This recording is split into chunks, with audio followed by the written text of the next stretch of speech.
banyak masyarakat mengatakan ada kejadian, tapi untuk membuktikan itu yang agak agak susah karena akses ke sana itu tidak cepat tepat seperti di wilayah-wilayah kampung lain, Pak, betul. Atau kita di kampung sini. Karena setelah kita dapat kabar, kita ke sana kan butuh waktu yang kurang lebih 1-2 jam. Setelah sampai di sana sudah tidak ada giat-giat apapun.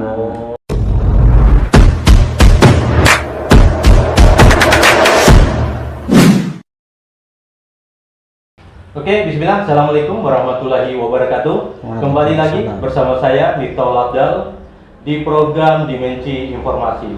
Tepat di samping kiri saya ada Kenda Mulis selaku anggota Panwaslu Kecamatan Palasa yang memiliki jabatan sebagai Koordinator Divisi Hukum Pencegahan Partisipasi Masyarakat dan Hubungan Masyarakat di Panwaslu Kecamatan Palasa. Nah, kali ini kami akan berbincang-bincang mengenai pengawasan di daerah pegunungan. Ya. Nah, kita ketahui bahwa di Kecamatan Palasa kan ya, ini ada 11 desa. Nah, kalau tidak salah sebagian itu memiliki warga yang bermukim di wilayah pegunungan. Iya. Nah, sampai saat ini kita ketahui ada 36 yang sudah ditetapkan sebagai TPS terpencil, tersulit dan sangat sulit. Ya.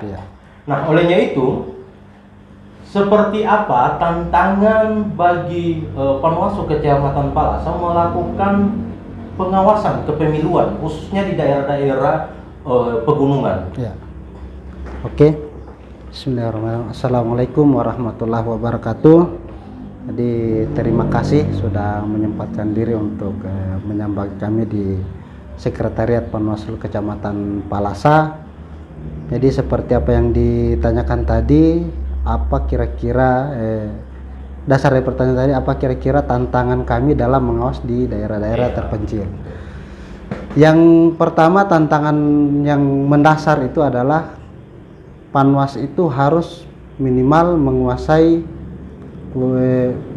setidaknya 90% dari wilayah itu sendiri.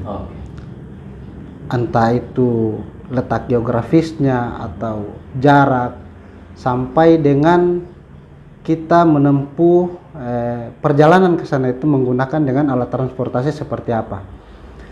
Jadi tantangan kedua adalah pola kehidupan masyarakat di sana. Dan yang ketiga, bagaimana cara kita untuk memahamkan masyarakat itu terhadap kerja-kerja pengawasan itu sendiri.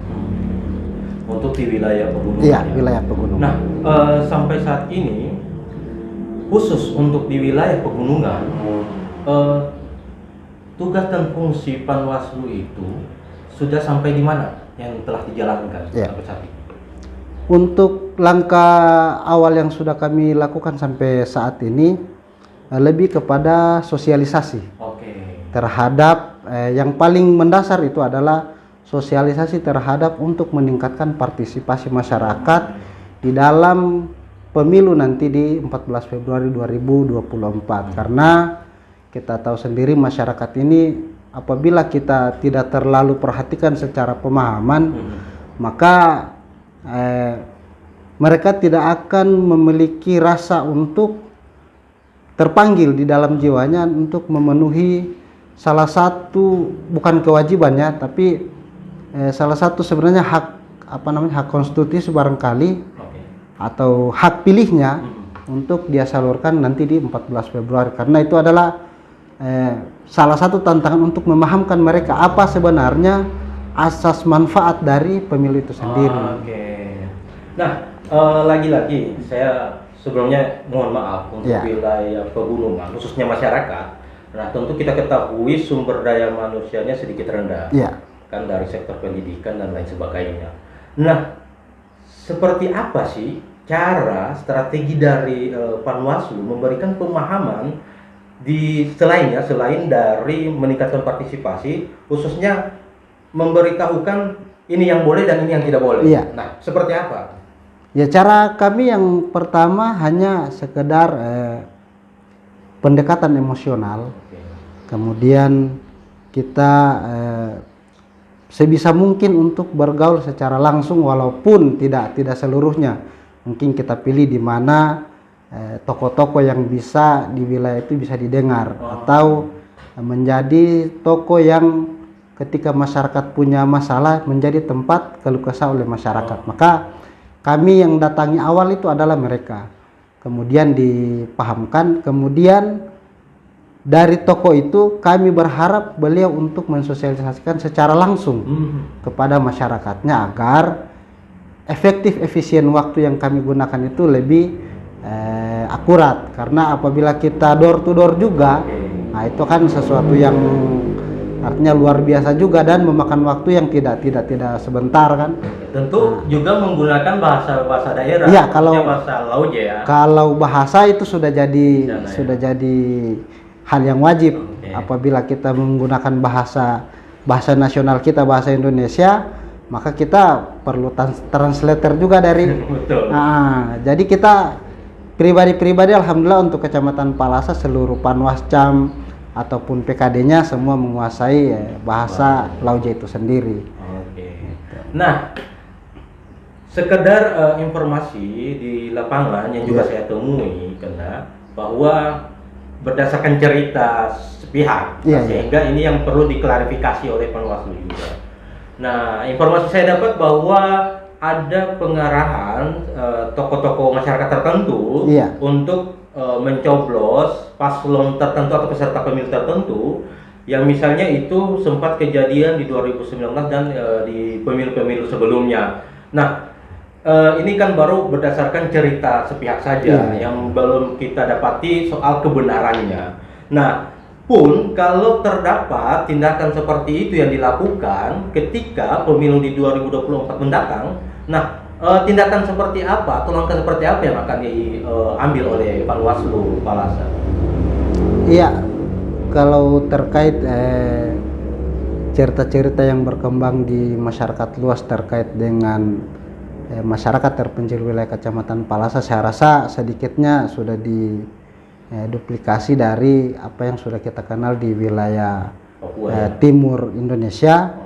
Dan saya rasa kalau untuk Kecamatan Palasa, untuk kejadian misalnya mengarahkan itu, ya tidak juga saya bilang mungkin tidak ada, tapi 99% masyarakat itu mungkin tidak ada yang diarahkan. Cuma memang keterbatasan sumber daya dari masyarakat itu rata-rata buta aksara. Jadi kemungkinan pada saat di hari H nanti mereka akan bertanya, kan ada ditempel nanti contoh surat suara di depan TPS, masing-masing ada DCT-nya di situ, ada termasuk DPT-nya. Jadi ketika mereka datang, mereka untuk memastikan pilihan mereka itu, karena mereka tidak mengetahui bagaimana tidak tahu untuk membaca. Cuma mereka tahu figur itu secara nama dan secara wajah. Betul. Kalau bakal calon DPD, mungkin mereka akan mudah mengenali karena ada foto dan presidennya. Tapi untuk anggota DPRD dan DPR, ya itu adalah satu hal yang susah untuk mereka tentukan pilihannya, karena mereka hanya tahu nama dan wajah, sementara di kertas suara itu tidak ada nama, tidak ada wajah. Betul. Nah, untuk nama mereka harus membaca, sementara sumber daya mereka itu tidak bisa. Gitu. Nah, apabila terjadi tindakan seperti apa yang apabila terjadi ketika itu di hari yang pertama, pastinya sesuai dengan keinginan dari Bawaslu bahwa pengawasan saat ini lebih utamakan pencegahan. Jadi pastinya kan ketika di 14 Februari nanti kami sudah punya jajaran yang paling bawah, yakni pengawas TPS atau PTPS. Ya, kami mengarahkan untuk apabila itu memang di wilayah terpencil yang sangat susah untuk dijangkau, maka satu hal yang harus kita lakukan, pengawas TPS harus kita pahamkan. Dan sebisa mungkin mereka mampu untuk meminimalisir kejadian-kejadian tersebut bahkan sebelum terjadi. Apabila sudah terjadi pun, kita masih tetap diupayakan melakukan pencegahan untuk melarang dari orang-orang tertentu atau masyarakat tertentu yang terindikasi untuk mengarahkan seperti itu. Iya. Nah, untuk petugas pemilu atau pengawas pemilu tadi PPPS ya? PTPS. PTPS. Iya. Ada berapa jumlah? Untuk Kecamatan Palasa saat ini yang dibutuhkan itu 89 sesuai dengan jumlah TPS. Nah, kalau untuk wilayah terpencil, kalau berdasarkan data yang sudah kami minta dari PKD, itu kurang lebih 33, dan yang sangat sulit itu ada 2, dan sisanya itu terpencil ada beberapa kategori seperti kategori rawan jaringan atau jaringan yang buruk, karena sesuai permintaan data dari Bawaslu, hal-hal itu menjadi satu poin per poin untuk menentukan TPS itu sulit ataupun tersulit atau hanya sekedar kategori terpencil biasa. Nah, tugas dari PTPS, ya, PTPS itu seperti apa? Boleh dijelaskan sedikit? Kalau tugas PTPS itu lebih ke mengawasi terkait dengan apa yang terjadi nanti di lokasi TPS selama pemilihan itu berlangsung sampai dengan selesainya rekapitulasi di tingkat desa. Nah, untuk sekarang sudah terpenuhi semua? Kalau PTPS belum, karena memang kami masih menunggu juknis untuk perekrutan tersebut. Namun pun dari pihak PPK atau dari KPU di tingkat paling bawah saat ini sudah ada pengumumannya juga. Nah, kami masih menunggu petunjuk teknis dari Bawaslu kapan kira-kira akan dilaksanakan perekrutan, dan yang awal pastinya kami mengumumkan kepada masyarakat. Oke. Nah, lanjut. Sampai saat ini ada berapa jumlah yang sudah ditangani oleh Panwaslu Kecamatan Palasa terkait dengan dugaan pelanggaran maupun pelanggaran terkait dengan kepemiluan ini? Ya, kalau untuk pelanggaran, kalau yang sudah kami tangani, kalau berdasarkan jenis pelanggarannya kami belum menentukan dia pelanggaran atau tidak. Cuma memang ada beberapa yang sudah ada indikasi. Tapi kami melakukan sigap melakukan pencegahan kepada personal tersebut. Untuk melakukan pencegahan, yang pertama kami melakukan himbauan. Bahkan untuk lebih mungkin membuat satu keputusan kepada mereka, kami meminta untuk membuatkan surat pernyataan. Dan kurang lebih yang itu terjadi di awal-awal. Kalau untuk saat ini alhamdulillah, karena beberapa kali kami sudah mengeluarkan himbauan, entah itu di pemerintah desa, entah itu di ASN, bahkan dari para peserta yang saat ini sudah kami mengeluarkan himbauan terkait dengan indikasi-indikasi pelanggaran yang nanti terjadi di tahapan kampanye, karena saat ini kan sudah tahapan kampanye. Jadi kami sudah mengeluarkan juga himbauan, dan sebagai bukti kami mengeluarkan himbauan, kami ada yang namanya buku ekspedisi sebagai bukti bahwa kami sudah mengantarkan himbauan atau surat himbauan kepada orang-orang yang sudah terindikasi pelanggaran atau yang memang kami melakukan himbauan ataupun sosialisasi terhadap tahapan-tahapan dari pemilu itu sendiri. Dia dipenuhi dengan tanda tangan dan dokumentasi. Jadi bukti. Gitu. Nah, kalau jumlah yang sudah ditindaki ada berapa? Itu baik itu sekalipun tidak masuk dalam dikategorikan langsung sebagai pelanggaran, tapi masuk dalam indikasi dan beberapa jenis-jenis yang lainnya, itu ada berapa jumlah yang sudah ditangani? Iya, kalau yang pertama yang dari unsur pemerintah desa itu ada 2, dan kemudian dari ASN ada 2 juga, dan yang terakhir itu sempat ada kurang lebih 4 orang itu kami panggil sekaligus, karena bukan kami panggil, kami memintakan keterangan, klarifikasi dari bersangkutan ya. Permintaan bahan keterangan kepada yang bersangkutan itu 4 orang, mereka masuk di dalam SK pengurus partai.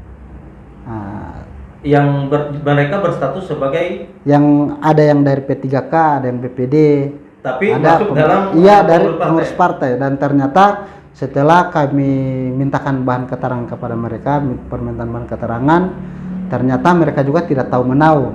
Oh ya, secara apa, tiba-tiba tanpa ada konfirmasi, iya, ada apa, nama-nama mereka yang terdapat di partai tertentu itu. Oh, seperti itu. Bahkan ada yang menyatakan, baru bagaimana sudah? Apakah ini bisa dilaporkan? Saya bilang tidak, begini saja. Kita cari di mana orangnya, kemudian kita klarifikasi kepada mereka bahwa saya tidak pernah masuk di partai itu saja. Nah, dan alhamdulillah mereka respon dan mereka siap membuat pernyataan bahwa memang benar-benar mereka itu bukan dari pengurus partai itu sendiri. Tergabung di partai tersebut ya. Kan bahkan ada dia dulunya pengurus partai A, tapi setelah sekarang muncul ada di pengurus partai B, jadi dia bingung, kapan saya mendaftar di partai itu. Itu kan, itu rancu juga. Iya, artinya ranah untuk tiba-tiba ada masuk dalam daftar nama partai tertentu dan juga pindah partai tertentu. Ya, artinya ini kan urusan dari partai-partai itu kan, itu bukan ranah kita. Yang pasti ada ya kejadian seperti itu. Sampai saat ini artinya yang paling banyak yang seperti itu ya, yang tergabung di untuk partai yang itu. Selain itu belum ada. Belum ada ya sampai saat ini. Sehingga untuk status pelanggaran ini dilimpahkan ke tingkat kabupaten Bawaslu sampai sekarang juga belum ada. Belum ada. Oke. Itu alhamdulillah. Artinya menurut kami bahwa pencegahan yang sudah kami lakukan alhamdulillah ternyata disahuti dengan baik oleh masyarakat, entah itu dari pemerintah desanya, ASN, atau kalangan-kalangan yang memang secara tidak langsung mereka bukan dilarang, tapi sebaiknya jangan terlibat aktif dalam berpolitik praktis. Seperti itu. Nah, dari pelanggaran dan tindakan yang dilakukan dalam hal pengawasan di pemilu ini, di daerah terpencil ada tidak yang sempat didapati terkait indikasi-indikasi seperti itu? Kalau untuk saat ini alhamdulillah masih berjalan dengan lancar, tidak ada indikasi-indikasi apapun. Cuma paling kita dapatkan di awal-awal itu terkait dengan pendataan. Misalnya ada dikabarkan bahwa mereka hanya mendata dari rumah, tapi ternyata kita turun langsung di lapangan, ternyata pendataannya berjalan lancar. Bahkan beberapa kali itu pendataan dari DPHP, daftar pemilih, bukan DPHP, daftar pemilih sementara di DPS. Yang akan yang dicoklit. Dicoklit itu. Sebelum DPS-HP, sebelum DPS.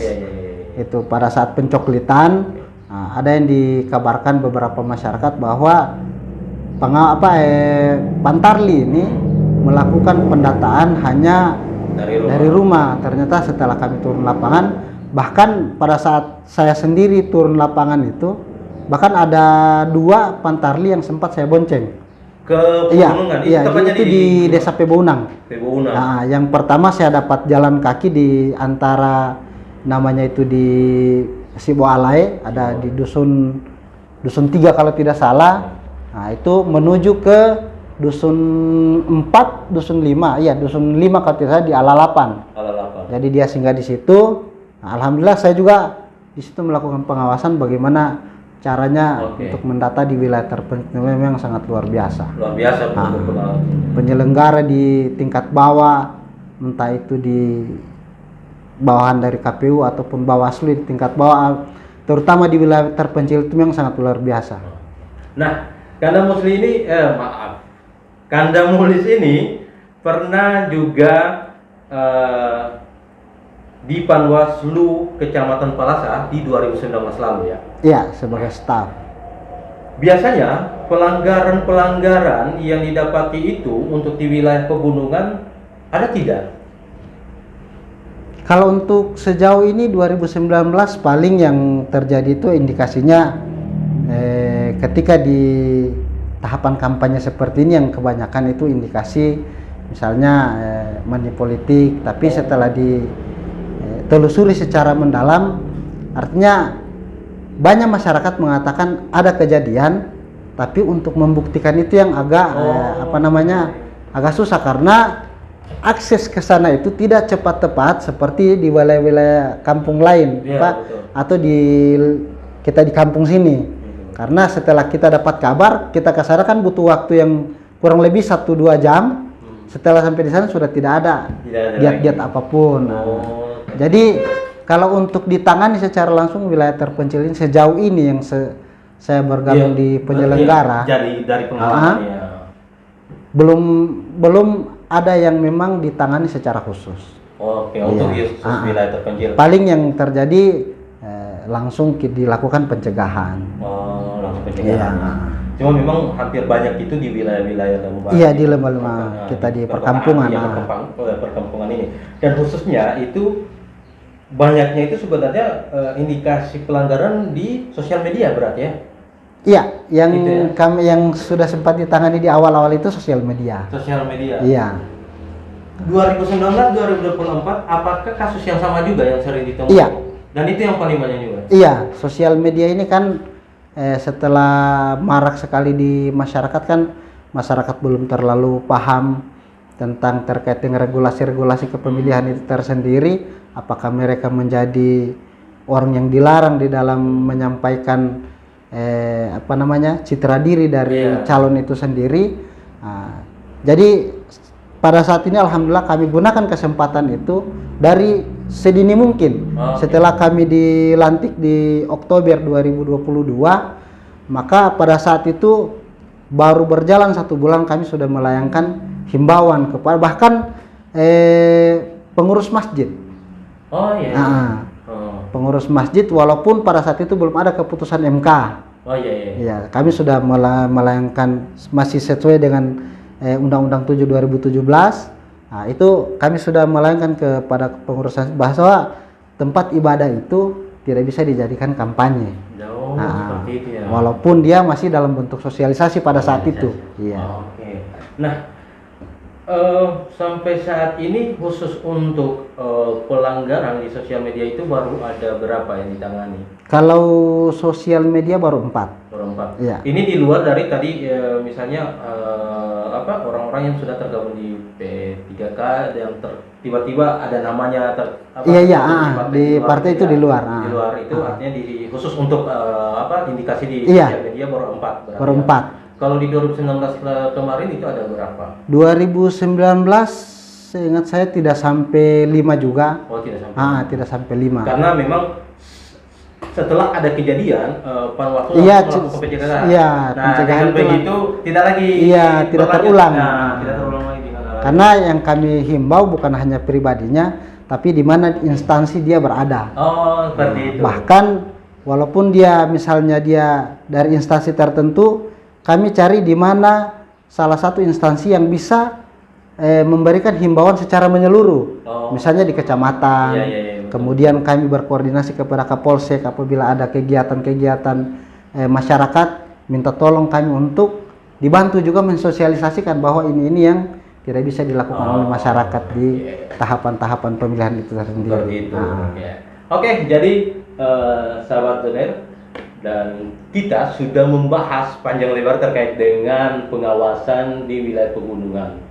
Nah, sudah diterangkan tadi dan cukup jelas saya pikir terkait dengan hal ini, dan memang hampir tidak didapat ya terkait dengan pelanggaran di wilayah wilayah terpencil ya.